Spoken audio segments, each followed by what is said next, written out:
The entire courtroom fell silent.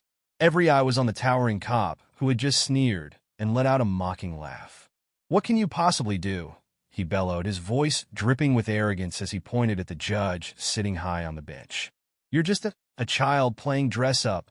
He smirked, leaning back against the railing as though he owned the place. The judge, barely over 4 feet tall, didn't flinch. Instead, he calmly adjusted his robes, his sharp eyes locking onto the officer. "Officer Krantz," the judge's voice was cool and steady, a sharp contrast to the tension in the room. "You seem to think the law bends to your whims. Let me remind you, it bends to no one. Not even you." "Yeah," Krantz spat, his laugh echoing through the chamber. "Let's see you enforce anything, little man." He smirked, his arms crossed, clearly enjoying the snickers from a few of his fellow officers in the back. What happened next shocked everyone. Judge Harrington rose from his seat. Though his stature was small, his presence grew massive. With a single motion, he grabbed his gavel and slammed it down. "Officer Krantz," he declared, his voice reverberating with a sudden authority that wiped the smirk off the officer's face. "You are hereby found in contempt of court. Bailiffs, detain him immediately." Krantz laughed again, but it was shaky this time. "You can't." "Try me," Judge Harrington interrupted, his voice cutting through like a blade. Suddenly, from the doors at the back, 4 officers in plain clothes stormed in. Krantz froze, his eyes wide with shock as the men surrounded him. "You'll regret this," he growled, his bravado crumbling as handcuffs clicked around his wrists. The room buzzed with disbelief. The unthinkable had happened. A man who thought himself untouchable had been brought to his knees by a judge half his size. But how did things get to this point? 2 weeks earlier, Officer Krantz was a rising star in the local police department. Known for his confidence, sharp wit, and unorthodox methods, he was almost untouchable, or so he thought. Krantz had a reputation for bending rules and intimidating anyone who stood in his way, from petty criminals to citizens with valid grievances. Though his actions were often swept under the rug by his superiors, whispers about his arrogance were growing louder. The murmurs turned into full-fledged complaints when a young lawyer named Sarah Park brought a case before the court. It was a simple matter, a claim of harassment by a client against Officer Krantz during a routine traffic stop. The victim, a soft-spoken man named David, had no proof beyond his testimony. Still, Judge Harrington decided the case warranted a fair hearing. When Krantz heard the judge's name, he laughed. "Harrington? The dwarf? He won't even be able to see over the bench," he joked to his colleagues, earning a round of laughter. Word of Krantz's mockery spread, but no one dared challenge him. The first court session began quietly. Judge Harrington listened intently as Sarah laid out her client's story. Krantz, representing himself, interrupted repeatedly, making dismissive comments and rolling his eyes. "Your Honor," Sarah objected at one point, "the officer is being blatantly disrespectful." Harrington raised a hand to silence the room. "Officer Krantz," he said, his tone firm, "you will respect this court, or you will face consequences." Krantz chuckled under his breath, but said nothing. To him, Harrington was nothing more than an obstacle to brush aside. Outside the courthouse, Krantz bragged to his friends about how he'd put that little man in his place. What he didn't realize was that Harrington had heard every word. A court staffer reported the cop's behavior back to the judge, who made a mental note to address it when the time came. As the case progressed, tensions mounted. Sarah presented solid arguments, but Krantz dismissed them as fairy tales and called the entire trial a waste of time. Harrington's warnings became more pointed, but Krantz's arrogance only grew. Then came the final day of the trial, the day of reckoning. Krantz, dressed in his crisp uniform, strutted into the courtroom like a peacock, confident he would walk out unscathed. Little did he know, the judge had been silently preparing for this moment. When Krantz made his snide comment about Harrington being a child playing dress-up, it was the final straw. The judge's thunderous declaration of contempt came so swiftly and decisively that Krantz didn't even have time to process what was happening before the bailiffs moved in. Now, as the officers stood handcuffed and humiliated, the courtroom buzzed with whispers and gasps. Even his fellow officers, who had once laughed at his jokes, avoided his gaze.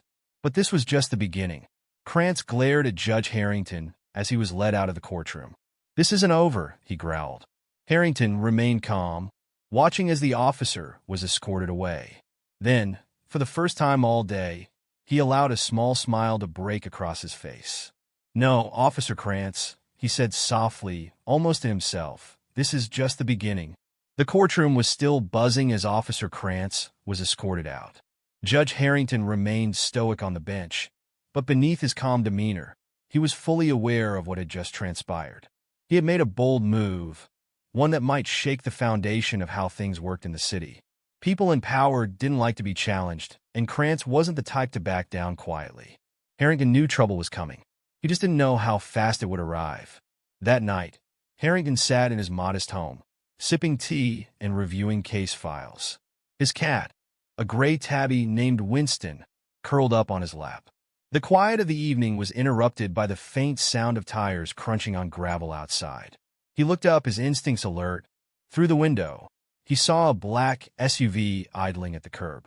The windows were tinted, and the engine rumbled ominously in the stillness. Harrington's eyes narrowed. He was no stranger to subtle threats. His career had been full of them. A loud knock on the door shattered the silence. Winston hissed and bolted from his lap. Harrington stood slowly, setting his tea down. He opened the door to find two men in dark suits standing on his porch. Judge Harrington, the taller of the two, said, his voice cold and businesslike. "We'd like to have a word." Harrington didn't invite them in. Instead, he stepped outside, closing the door behind him. "I'm listening," he said firmly, folding his arms.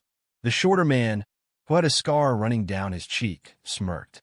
"We represent individuals who are concerned about the actions you took today." "Concerned?" Harrington asked, raising an eyebrow. "Officer Krantz is a respected member of the department," the taller man continued. "He's made a few enemies, sure, but nothing worth tarnishing his reputation over. We're here to advise you to reconsider your position." Harrington's jaw tightened. "Advise? That sounds like a polite way of saying threaten." The man with the scar stepped forward, his smirk turning into a sneer. "Call what you want, Judge. But let's be clear. Krantz has powerful friends. You don't want to make this a war." Harrington met his gaze without flinching. "I enforce the law," he said evenly.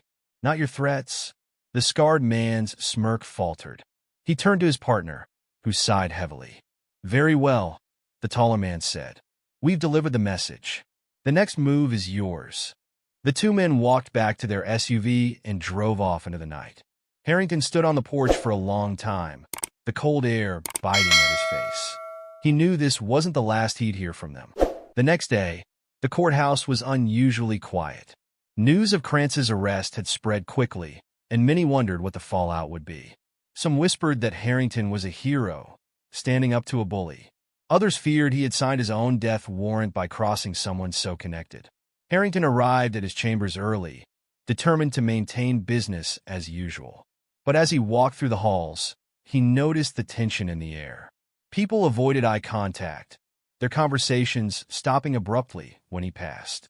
Even Sarah Park, the young lawyer who had brought the case against Krantz, seemed uneasy. "Good morning, Your Honor," she said hesitantly as they crossed paths. "Good morning, Ms. Park," Harrington replied. "I trust you're ready for closing arguments today." Sarah nodded but looked troubled. "Your Honor," she said after a pause, "can I speak to you privately?" Harrington gestured toward his office. Once inside, Sarah closed the door and turned to face him. "I heard something last night," she said, her voice low. "A friend in the department told me there's talk of retaliation. They're saying Krantz's arrest embarrassed the wrong people." Harrington sighed. "I appreciate your concern, Ms. Park, but I won't be intimidated." Sarah hesitated. "I believe you, Judge. But please be careful." The trial resumed later that morning. Krantz, now out on bail, returned to the courtroom with an air of defiance. His lawyer, a high-profile defense attorney named Randall Blake, wasted no time attacking the prosecution's case.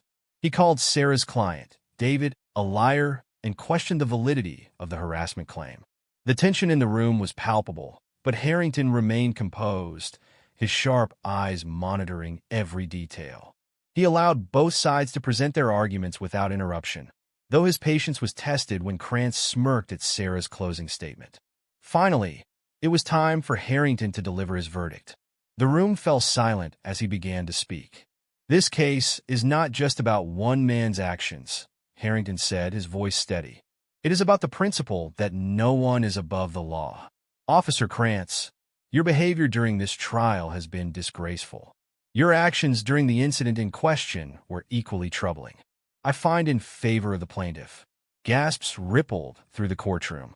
Krantz's face turned red with fury, but before he could speak, Harrington raised a hand. "This is my courtroom, officer.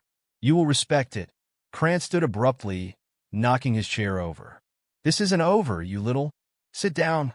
Harrington's voice boomed, silencing the room. Krantz hesitated, but eventually sat, glaring daggers at the judge. Harrington leaned forward. "Let me make one thing clear.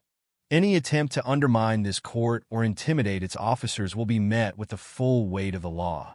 That evening, as Harrington walked to his car, he noticed something unusual. A piece of paper was tucked under his windshield wiper. He unfolded it and read the words scrawled in bold letters. "Watch your back." His hands tightened around the note as he scanned the dark parking lot. The only sound was the distant hum of traffic. He slipped the note into his pocket and got into his car, his mind racing. As he drove home, a pair of headlights appeared in his rearview mirror. The car behind him kept its distance, but matched his every turn. Harrington's heart began to pound. Was this a coincidence, or was someone following him? He made a sharp turn onto a side street, then another. The car stayed with him. Harrington's grip on the wheel tightened as he pulled into a gas station, parking under a bright light. The trailing car slowed as it passed, but didn't stop. Harrington waited, his pulse racing, until the car disappeared into the night. When he finally got home, he locked every door and window, his instincts on high alert. He couldn't shake the feeling that the battle with Krantz and the forces protecting him was only beginning. The next morning, Judge Harrington woke to an uneasy calm. The events of the previous night played on a loop in his mind. The threatening note, the car that followed him, and the suffocating sense that he was walking a thin line. But there was no time for fear. The court wasn't going to run itself, and he had a long docket ahead of him. As he arrived at the courthouse, a familiar figure was waiting near the entrance. It was Sarah Park, the lawyer from Krantz's case. She looked more nervous than usual, clutching a folder tightly to her chest. "Ms. Park," Harrington greeted her with a polite nod. "What brings you here so early?" "I need to talk to you," she said urgently, glancing over her shoulder as though someone might be watching. "It's about Officer Krantz." Harrington's eyes narrowed. "Come to my chambers," he said. He led her inside, his stride purposeful despite the heavy sense of foreboding. Once inside his office, Harrington closed the door and gestured for Sarah to sit. "What's on your mind, Ms. Park?" She hesitated before placing the folder on his desk. "This," she said, her voice trembling slightly. "It's an internal memo I received anonymously last night. It's from the police department, and it names you specifically." Harrington opened the folder and scanned the document. His expression darkened as he read the contents. The memo was a detailed strategy to discredit him publicly, digging into his past, questioning his qualifications, and planting stories to undermine his authority as a judge. "This is extensive," Harrington said, his tone grim. "They're not stopping there," Sarah added. "I've heard rumors that Krantz's connections are planning to file complaints against you with the Judiciary Board. They want you removed from the bench." Harrington leaned back in his chair, his mind racing. "Did your source say anything else?" Sarah shook her head. "No, but the fact that they're going to these lengths, it's clear they see you as a threat." The day's court proceedings went on without incident, but Harrington couldn't shake the growing tension. Every glance from a courthouse staffer, every whisper in the halls, felt like it carried a hidden agenda. The case files in front of him blurred as his thoughts drifted back to the threats looming over him. By the afternoon recess, Harrington decided to take action. He called in a favor from an old friend, Detective Marcus Bell, a straight-laced officer who had worked in internal affairs for years. "Marcus," Harrington said over the phone, "I need your help." "Anything for you, Harrington," Marcus replied. "What's going on?" Harrington explained the threats, the memo, and the growing sense that something larger was at play. Marcus listened intently before responding. "This isn't just about Krantz," he said. "If they're targeting you, it means you've uncovered something, or someone they don't want exposed." "What do you suggest?" Harrington asked. "I'll dig into it," Marcus promised. "But be careful. If they've gone this far, they won't hesitate to escalate." That evening, Harrington returned home to find a package waiting on his doorstep. It was small and unmarked with no return address. His instincts screamed at him to leave it alone, but curiosity got the better of him. He carefully brought it inside and opened it. Inside was a single item, a gavel, identical to the one he used in court, but broken cleanly in two. Beside it was a note that read, "This is your last warning." Harrington stared at the broken gavel, his hands trembling slightly. The message was clear. They wanted to break him, to silence him before he could go any further. But Harrington wasn't one to back down. The next day, the courthouse was abuzz with whispers as news spread of Harrington's predicament. Some admired his courage.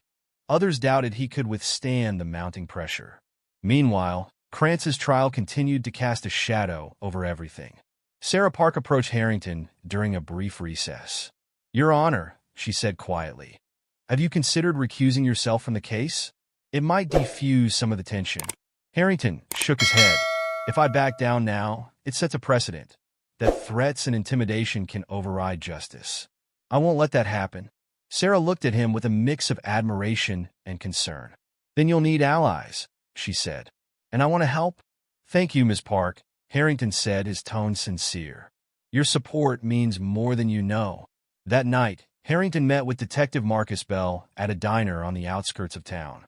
Marcus slid a folder across the table. "I've been looking into Krantz and his connections," he said. "It's worse than I thought." Harrington opened the folder and scanned the contents.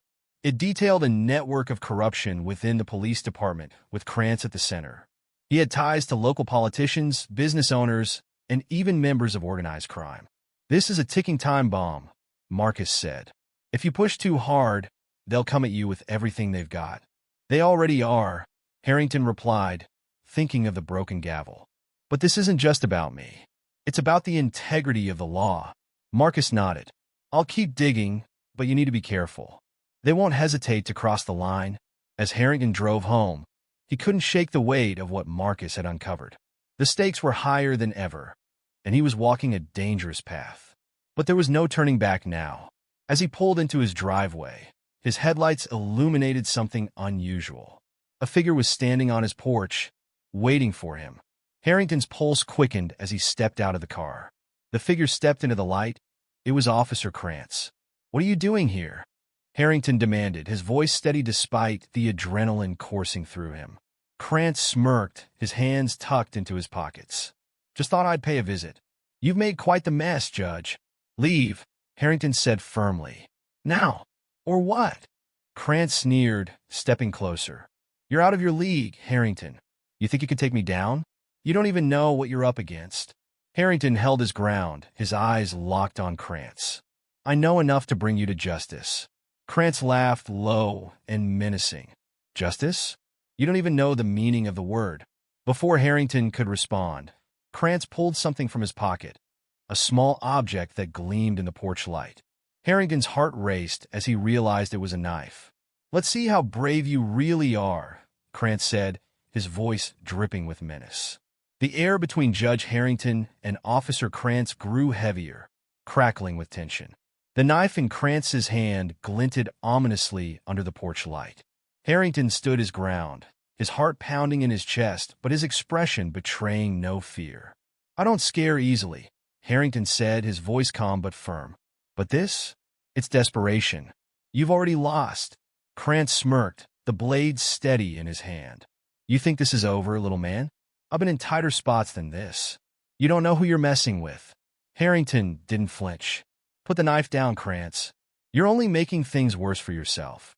Krantz took a step closer, the smirk on his face twisting into a sneer. Before he could get any nearer, the sound of screeching tires broke the silence. Headlights flooded the driveway as a car sped toward them, coming to a halt with a jarring slam of brakes. The driver's door flew open, and Detective Marcus Bell emerged, his badge glinting as he raised a gun. "Drop the weapon, Krantz!" Marcus bellowed, his voice cutting through the night like a whip. Krantz froze, his grip tightening on the knife as his eyes darted between Harrington and Marcus. For a moment, the arrogance on his face faltered, replaced by the realization that he was cornered. "I said drop it," Marcus barked, stepping closer, his gun trained squarely on Krantz. With a grunt of frustration, Krantz flung the knife to the ground. It clattered against the porch, the sound echoing in the stillness. "This isn't over," he spat, his voice venomous. "It's over when I say it's over," Marcus said, motioning for Krantz to kneel. Reluctantly, Krantz dropped to his knees, his hands raised in mock surrender. Harrington let out a breath he hadn't realized he was holding. Marcus holstered his weapon, pulling out handcuffs and snapping them around Krantz's wrists. "You just earned yourself another charge, assault with a deadly weapon. You've got nothing on me," Krantz growled as Marcus hauled him to his feet. "Oh, we got plenty," Marcus shot back. "And I'm just getting started." Inside the house, Harrington poured himself a glass of water, his hands still trembling slightly.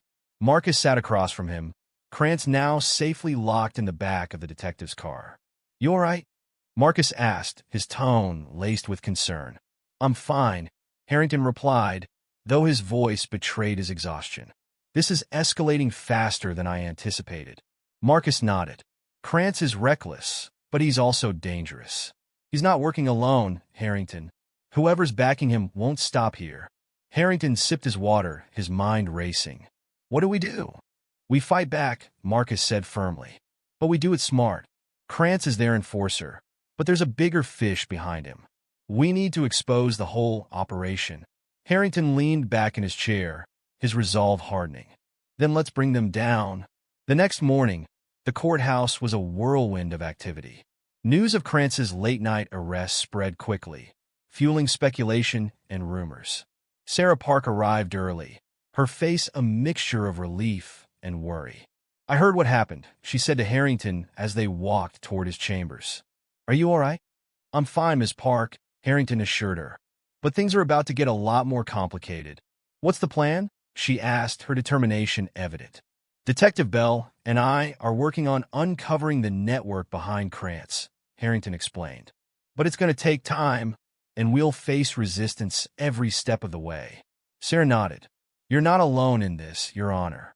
Whatever you need, I'm here to help." That afternoon, Harrington called a special hearing. The courtroom was packed, with reporters, officers, and curious onlookers filling every seat. Krantz, now wearing a fresh set of handcuffs, sat at the defendant's table, his expression dark and defiant. "This hearing is to address new charges brought against Officer Krantz," Harrington began, his voice steady.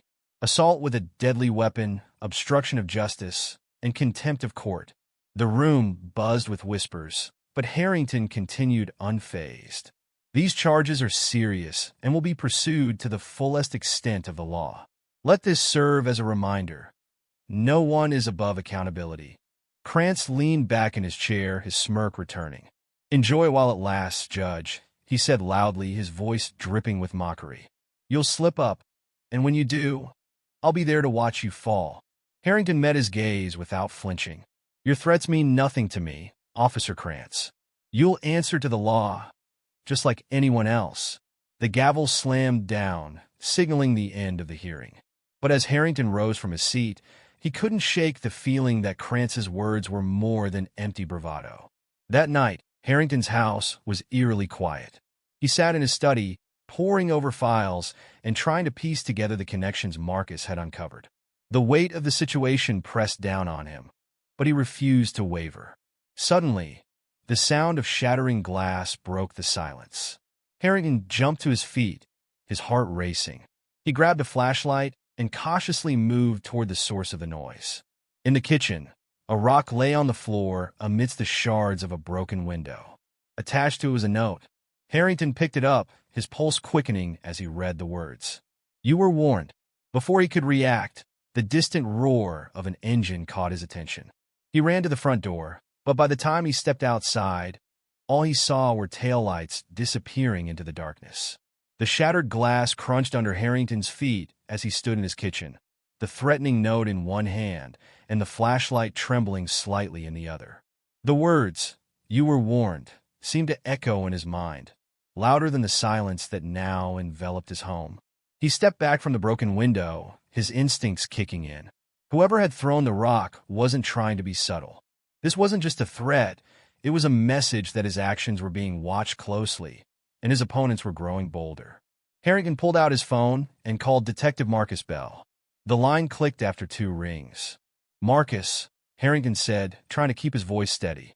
"They've escalated." "What happened?" Marcus asked, his voice sharp with concern. "They threw a rock through my window, left another note." Harrington scanned the darkness outside but saw nothing. "It just happened a minute ago. I think they wanted me to know they're close." Marcus didn't hesitate. "Stay inside and lock all your doors and windows. I'm sending a patrol car to your house, and I'll be there myself in 20 minutes. "Thanks, Marcus," Harrington replied, hanging up. He double-checked the locks on every door and window, his thoughts racing. They were getting more aggressive, and the stakes were higher than ever. But as the fear churned in his chest, so did his resolve. They wouldn't scare him into silence. When Marcus arrived, he wasn't alone. 2 uniformed officers accompanied him, and they immediately began canvassing the property, searching for any sign of the perpetrator. Harrington met Marcus on the porch, holding the crumbled note. "Let me see that," Marcus said, taking the note from Harrington's hand. He frowned as he read it, then looked up at the judge. "This is a message, all right. They're testing you, seeing if they can shake you. They'll have to try harder," Harrington replied, his tone unwavering. "But this isn't just about me anymore. It's about justice." Marcus nodded. "And they know that. That's why they're trying to intimidate you into backing off." One of the uniformed officers approached, shaking his head. No footprints, no security cameras in the area. Whoever did this knew how to stay out of sight. Marcus sighed. Typical. These people don't leave trails unless they want to. The next morning, the shattered window had been boarded up, but Harrington knew the damage went beyond the physical. His opponents were trying to plant seeds of doubt and fear in his mind, and while he wouldn't let them succeed, the pressure was mounting. At the courthouse, he found Sarah Park waiting for him in his chambers. She held a fresh folder of documents, her expression a mixture of hope and worry. "Your Honor," she began, "I've been digging into Krantz's financial records. There's something you need to see." Harrington gestured for her to sit as she laid the folder on his desk. Inside were bank statements, transaction logs, and flagged accounts, all tied to Krantz. "Look at these deposits," Sarah said, pointing to a series of transactions. "Large sums of money, all coming from shell corporations. These aren't regular payments. They're bribes." Harrington leaned forward, his eyes scanning the documents. "Who's behind the shell corporations?" "That's the problem," Sarah admitted. "They're well hidden, but I traced one of them to a company owned by a man named Victor Harlan." Harrington's stomach tightened. Victor Harlan was a powerful businessman with a reputation for ruthless tactics and shady dealings. He had long been suspected of corruption, but no one had ever been able to prove anything. "Harlan's been untouchable for years," Harrington said. "If he's connected to this, it explains a lot." Sarah nodded. "I think Harlan's funding Krantz and using him as a pawn. If we can connect the dots, we can bring them both down." Harrington sat back in his chair, his mind racing. "This changes everything.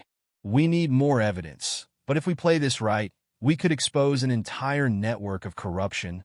That evening, Harrington met Marcus at a quiet diner to discuss their next steps. Marcus listened intently as Harrington explained what Sarah had uncovered. "Harlan's involved?" Marcus asked, his brow furrowing. "That explains why Krantz is so confident. He's got big money backing him. But it also means we're onto something bigger than we thought," Harrington said. "If we can take down Harlan, we can dismantle the entire operation." Marcus nodded. "I'll put a team on it. But you need to be careful, Harrington. Harlan's not just rich, he's dangerous. If he feels cornered, he won't hesitate to strike." "I've already seen what he's capable of," Harrington replied, thinking of the broken window and the threatening notes. "But I won't stop." Later that night, as Harrington returned home, the tension in the air was palpable. He parked his car in the driveway and scanned the darkened street, his senses on high alert. The boarded-up window was a stark reminder of how close the threats had come. As he stepped inside and locked the door behind him, his phone buzzed. It was a text from Marcus. "We got a lead. Call me when you're ready." Harrington read the message and felt a flicker of hope. They were making progress, and with each step, they were closer to exposing the truth. But just as he set his phone down, the lights in his house flickered. He froze, his pulse quickening as the electricity cut out completely, plunging the house into darkness. The silence that followed was suffocating. Harrington reached for the flashlight he kept in a drawer, but before he could find it, there was a loud crash from the back of the house. Someone was inside. Harrington's heart pounded as he grabbed his phone and dialed Marcus's number. The line rang once, twice, and then, "Marcus, someone's here," Harrington whispered, his voice tight with urgency. "Stay where you are," Marcus replied, his voice steady. "I'm on my way." The line went dead, and Harrington's grip on the phone tightened. He moved cautiously toward the sound, every creak of the floorboards amplifying the tension. As he rounded the corner, he saw a shadow move across the hallway. Whoever it was, they weren't trying to hide anymore. "Who's there?" Harrington called out, his voice echoing in the darkness. No answer. Another crash came from the kitchen, followed by the unmistakable sound of glass shattering. Harrington's mind raced. Whoever was inside wasn't here to send a message. They were here to make a statement. Judge Harrington's heart pounded in his chest as he stood frozen in the darkened hallway, the faint sound of shattered glass coming from the kitchen. The intruder wasn't subtle. They wanted him to know they were there. Gripping his phone tightly, he took a deep breath to steady himself. Marcus was on his way, but Harrington had to hold his ground until help arrived. "Show yourself," Harrington called out, his voice firmer than he felt. No answer. The only sound was the faint crunch of glass underfoot, moving closer. The realization that the intruder was heading toward him sent a jolt of adrenaline coursing through Harrington's body. He backed up slowly, keeping his eyes on the hallway as he reached for the flashlight in the nearby drawer. Finally, his fingers closed around the cold metal. He flicked it on, the beam of light cutting through the darkness, illuminating the figure of a man standing at the edge of the hallway. His face was obscured by a mask, and he was holding a crowbar. "Stay back," Harrington shouted, raising the flashlight like a weapon. The masked man didn't stop. He took a step forward, then another, the crowbar gleaming in the dim light. "Whatever you're here for, you won't get it," Harrington said, his voice steady despite the terror gripping him. "The police are on their way." The intruder tilted his head slightly, as though considering Harrington's words. Then, without warning, he lunged. Harrington barely had time to react. He sidestepped, swinging the flashlight wildly. It connected with the intruder's arm, causing him to stumble, but the crowbar came down hard, grazing Harrington's shoulder. The pain was sharp and immediate, but Harrington didn't let it slow him down. He shoved the intruder back, creating enough space to dart into the living room. He grabbed a lamp and held it up defensively, his breathing ragged. The intruder recovered quickly, advancing again. This time, Harrington saw something flicker in his opponent's stance, hesitation. Before the man could strike again, the blaring sound of sirens filled the air. Red and blue lights flashed through the windows as police cars screeched to a halt outside. The intruder froze, his head snapping toward the sound. For a moment, Harrington thought he might flee, but then the man turned back to him, his eyes visible through the mask, filled with cold determination. "This isn't over," the man growled, his voice low and gravelly. He backed away slowly, disappearing into the darkness of the kitchen. Seconds later, Marcus Bell burst through the front door, his gun drawn, followed by two uniformed officers. "Harrington, are you okay?" Marcus shouted, his eyes scanning the room. "He's in the kitchen," Harrington replied, pointing toward the back of the house. The officers moved quickly, sweeping the area with their flashlights. Marcus stayed with Harrington, his expression grim. "You're hurt," he said, noticing the blood seeping through Harrington's sleeve. "I'm fine," Harrington insisted, though his shoulder throbbed with pain. "Did you get him?" Marcus's face darkened. "He's gone. Looks like he smashed a window to get out. Harrington's stomach sank. The intruder had come dangerously close to getting what he wanted. Or worse. After the officers secured the house, Marcus sat with Harrington in the living room, his expression tense. This was no random break-in, Marcus said. They wanted to send a message. I got the message loud and clear, Harrington replied, his tone bitter. But we can't let them intimidate us. Marcus nodded. Whoever's behind this is getting desperate. They know you're a threat to their operation. What about the network Sarah uncovered?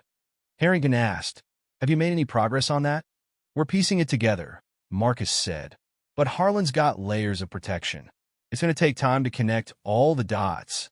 Harrington leaned back, wincing as his shoulder protested the movement. Tom isn't on our side. They're escalating, and I won't let them win. The next morning, Harrington refused to let the previous night's attack deter him. He arrived at the courthouse as usual, though his bandaged shoulder didn't go unnoticed by Sarah Park. Your Honor, Sarah said, her voice laced with concern. What happened? Harrington hesitated, but decided to be honest. There was an incident at my house last night. Someone broke in. Sarah's eyes widened. Are you okay? I'm fine, Harrington assured her. But this confirms we're on the right track. They're scared. Sarah nodded, her expression determined. Then let's use that fear to our advantage. That afternoon, a surprise development sent shockwaves through the courthouse. Victor Harlan himself had shown up, accompanied by a team of high-powered lawyers. His presence was commanding, his tailored suit immaculate, and his cold blue eyes scanning the room with quiet disdain. Harlan requested a private meeting with Harrington, citing concerns about due process. Harrington reluctantly agreed, though he knew the true purpose of the meeting was intimidation. In the privacy of his chambers, Harlan leaned back in his chair, exuding an air of casual arrogance. Judge Harrington, he began, his voice smooth, I admire your persistence. But persistence can be a dangerous thing. Harrington met his gaze without flinching. Is that a threat, Mr. Harlan? Harlan smiled thinly. Not at all. Merely an observation. You see, you've stumbled into matters far more complex than you realize. I'm here to suggest a more amicable resolution. And what resolution would that be? Harrington asked, his tone icy. Step away, Harlan said simply. Recuse yourself from these cases. Let the system handle them as it sees fit. No harm, no foul. Harrington's jaw tightened. The system doesn't serve people like you, Mr. Harlan. It serves justice. And I have no intention of stepping away. Harlan's smile faded, replaced by a cold, calculating stare. You're making a mistake, he said, rising from his chair. I hope you're prepared to face the consequences. With that, Harlan left, leaving Harrington alone in his chambers. The encounter only solidified Harrington's resolve. He wasn't just fighting for himself anymore. He was fighting for everyone who had been silenced or oppressed by the corrupt system Harlan represented. That evening, as Harrington drove home, he couldn't shake the feeling that Harlan's warning wasn't empty. The game had shifted, and the stakes were higher than ever. As he pulled into his driveway, his headlights illuminated something that made his blood run cold. Spray painted across his garage door, in large, jagged letters, were the words, You won't win. Judge Harrington stared at the menacing words scrawled across his garage door, his heart pounding. The bold, jagged letters, You won't win, were a declaration of war. Whoever had done this wasn't just trying to scare him. They were taunting him, daring him to keep going. He stepped out of his car, flashlight in hand, and scanned the surrounding area. The neighborhood was eerily quiet, the darkness pressing in around him. He felt exposed, vulnerable, but his resolve remained unshaken. After taking a deep breath, he dialed Detective Marcus Bell. The phone rang only once before Marcus picked up. Let me guess, Marcus said, his voice heavy. Another incident? They've escalated, Harrington replied, his tone grim. They spray-painted a message on my garage door. Stay where you are, Marcus said firmly. I'll send a patrol car to your house and be there as soon as I can. 15 minutes later, Marcus arrived with 2 officers. They inspected the graffiti while Marcus questioned Harrington on anything unusual he might have noticed. Did you see anyone hanging around the neighborhood? Marcus asked, his pen poised over his notepad. No, Harrington said. But this was planned. They wanted me to see it as soon as I got home. Marcus nodded, his expression tight. They're getting bolder. Whoever's behind this isn't just trying to scare you. They're trying to wear you down. Then they're wasting their time, Harrington said firmly. I won't stop. Marcus's gaze softened slightly. You're tougher than most, Harrington. But be smart about this. These people are dangerous. As the officers finished documenting the graffiti, Marcus pulled Harrington aside. We've been digging deeper into Harlan's network, he said in a low voice. There's a meeting happening tomorrow night. One of Harlan's shell companies is hosting it. I've got a source on the inside who says key players will be there, including Harlan himself. Harrington raised an eyebrow. And you're telling me this because I think you should know how far this goes, Marcus replied. And because you might want to take precautions. Harlan's not just playing a game of intimidation. He's trying to protect something big. The next day, Harrington arrived at the courthouse with a renewed sense of determination. Sarah Park met him in his chambers, her face lit with excitement. Your Honor, she said, practically bursting through the door. I think I found something. Harrington gestured for her to sit, intrigued. Sarah opened her laptop and showed him a series of documents. I dug deeper into the financials of Harlan's shell companies. One of them, Pinnacle Logistics, has been laundering money through dummy contracts with the police department. Harrington leaned forward, his interest piqued. Laundering money? How?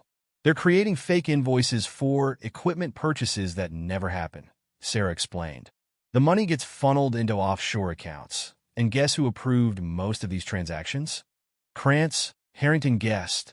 Exactly, Sarah said. But it gets better or worse depending on how you look at it. Harlan's name is tied to several of these accounts. If we can connect him directly to the money trail, we can take him down. Harrington nodded, the pieces falling into place. This could be the break we need. Sarah hesitated. There's just one problem. If Harlan finds out we're onto him, he'll do everything in his power to shut us down. Then we'll have to move fast, Harrington said. Give me everything you've got on these transactions. The more evidence we have, the harder it will be for him to wriggle out of this. That evening, Marcus called Harrington with an update on the meeting. It's happening at a private warehouse on the outskirts of town, Marcus said. My source confirmed that Harlan, Krantz, and several other key players will be there. It's a strategy session for their next move. Are you planning to intervene? Harrington asked. Not yet, Marcus replied. We need more evidence before we can make arrests. But I'll have eyes on the place, and I'll keep you in the loop. Be careful, Harrington warned. If they suspect they're being watched, they'll go underground. Marcus sighed. I know the risks, but if we're going to stop them, we need to take chances. As the night wore on, Harrington sat in his study, reviewing the documents Sarah had provided. The evidence was damning, but it was also dangerous. Every new discovery felt like another layer of armor against Harlan's threats, but it also painted a clearer picture of the powerful enemies he was facing. Suddenly, his phone buzzed. It was a text from Marcus. The meeting is breaking up. Something's happening. Call me. Harrington immediately dialed Marcus's number. The detective answered on the first ring. They're moving, Marcus said, his voice tense. Harlan left the warehouse early, and my source says he's headed to a second location. It's a safe house where they store sensitive documents. Do you have the address? Harrington asked. I do, Marcus said. But I need a warrant to search the place. I'll have one ready by morning, Harrington replied. Get your team in position. Marcus hesitated. Harrington, this safe house might have everything we need to bring Harlan down.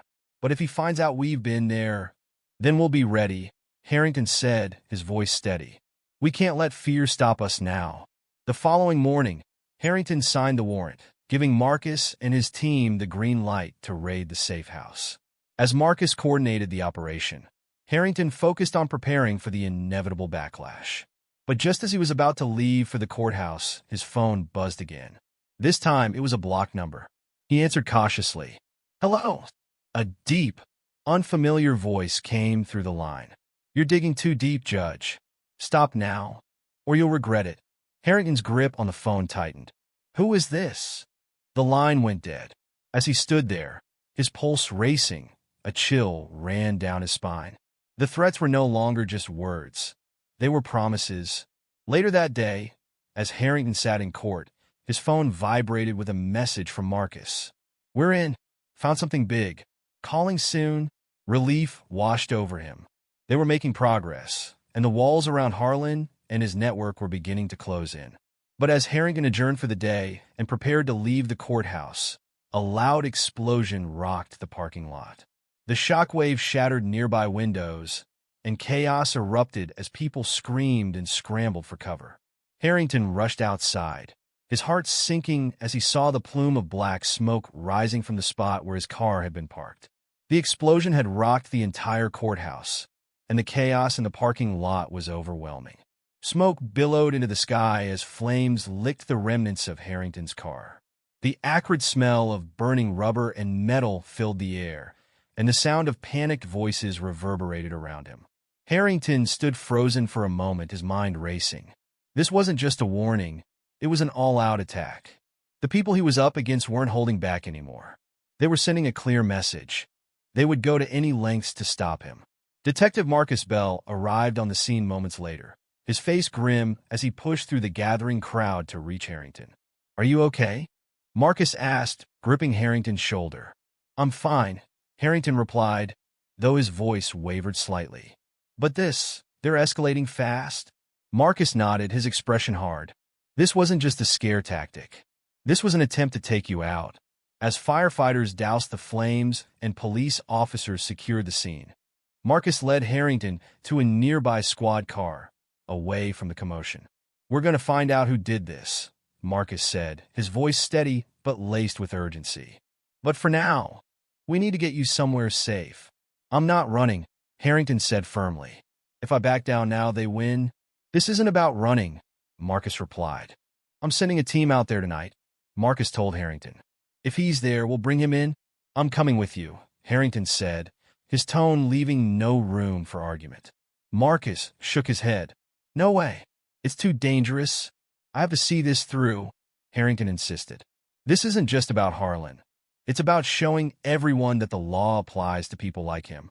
Marcus sighed, knowing he wouldn't win the argument. "Fine, but you stay back until we secure the area. No heroics." As night fell, the team prepared for the raid. Harrington sat in the back of an unmarked car, his nerves on edge as they approached the compound. The drive was long and tense, the silence punctuated only by the crackle of radios and the occasional update from Marcus's team. When they finally arrived, the compound loomed ahead, shrouded in darkness. It was surrounded by a high fence, and floodlights illuminated the perimeter. Marcus and his team moved in cautiously, using the cover of the trees to avoid detection. Harrington stayed behind, watching from a safe distance as the officers breached the gate and entered the compound. His heart pounded as he waited, every second stretching into an eternity. Then, gunshots rang out. Harrington's blood ran cold as he heard the sharp crack of gunfire echoing through the night.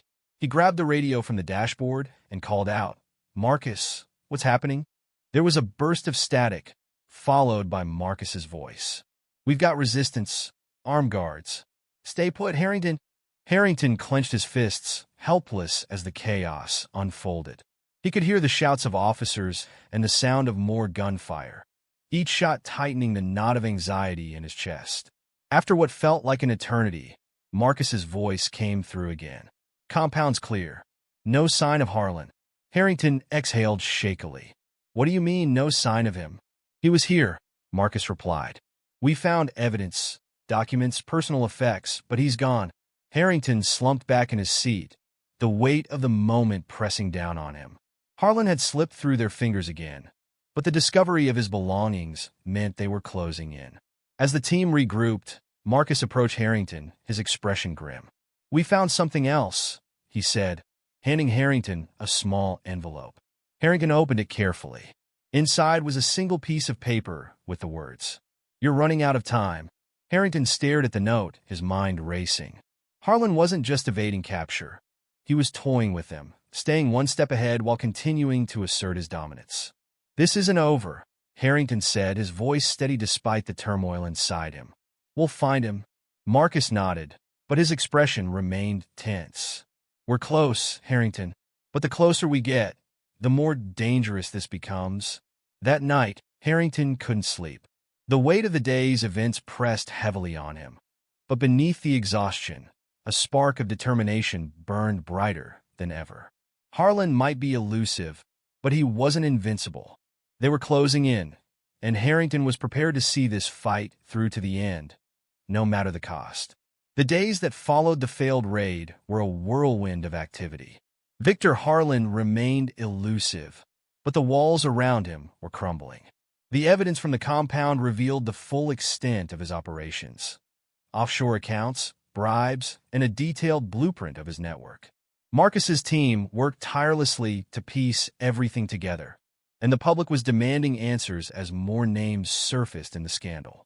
But for Judge Harrington, the fight was personal. He was the face of the battle against corruption, the symbol of defiance in the face of intimidation. Every step forward felt like a victory, but the shadow of Harlan loomed large. 2 weeks later, a breakthrough came. Marcus barged into Harrington's chambers, a rare smile breaking through his usual stoic demeanor. "We found him," he announced. "Harlan's been hiding out in a private yacht just off the coast. He's been using it as a mobile base, but we've got his location pinned." Harrington stood, his heart pounding. "Do you have a plan?" Marcus nodded. "The Coast Guard is assisting us. We're going in tonight." The operation was swift and precise. Under cover of darkness, Marcus and a team of federal agents closed in on Harlan's yacht. The tension was palpable as Harrington waited at the command center, listening to the live updates. "Target acquired," a voice crackled over the radio. "We got him." Relief washed over Harrington as he heard the words. After months of threats, close calls, and escalating violence, Victor Harlan was finally in custody. The trial of Victor Harlan was one of the most publicized cases in recent history.